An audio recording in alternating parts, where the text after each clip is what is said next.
त्या नवीन सुरुवातीच्या नोटवर मी तर जनरली कोणाला टीका टिप्पणी वैयक्तिक कॉमेंट्स कोण म्हणालं त्यांच्या ते काय म्हणाले याच्यावर उत्तर दे हे माझी पद्धत नाही. जिल्ह्यामध्ये भाजपच्या सातत्याने भाजपकडून मंत्रीपद आलेलं आहे यावेळी काय सांगणार? नाही, मंत्रीपद तर आता मी पक्षाचा जे आहे भाजपकडनंच मला मिळणार, कारण मी त्या पक्षाचा पण काम करणं चांगलं काम देवेंद्रजींच्या आशीर्वादानं करून दाखवीन एवढं आहे. धन्यवाद.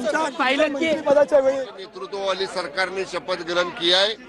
हमने जो आश्वासन ये इलेक्शन में हमारे मैनिफेस्टो में दिया था, महायुति के मैनिफेस्टो में, वो आश्वासन पूरा करने का काम हमारे तीनों नेताओं के नेतृत्व में हमारी सरकार करेगी और बहुत अच्छा काम महाराष्ट्र को आगे ले जाने वाला हम लोग करेंगे. टर्म के हिसाब से देखा जाए तो कई वरिष्ठ नेता है जिनका इस बार नंबर लगना था मंत्रिपद के लिए, लेकिन उनका नाम घोषित नहीं. वरिष्ठ नेताओं को जिनको अभी संधि नहीं मिली है, यही टर्म में, यही 5 साल में शिंदे साहब उनको भी प्रयत्न केला, कुठेतरी त्या कामाचं चीज झालं असं वाटतंय.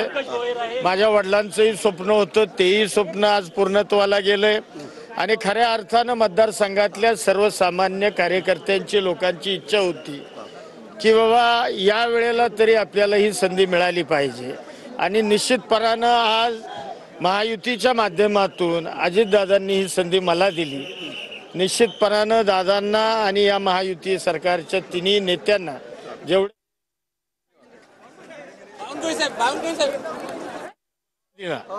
निश्चितपणानं खरं तर आपण पाहिलं की हे होते मकरंद दाबा पाटील आणि मकरंद दाबा पाटला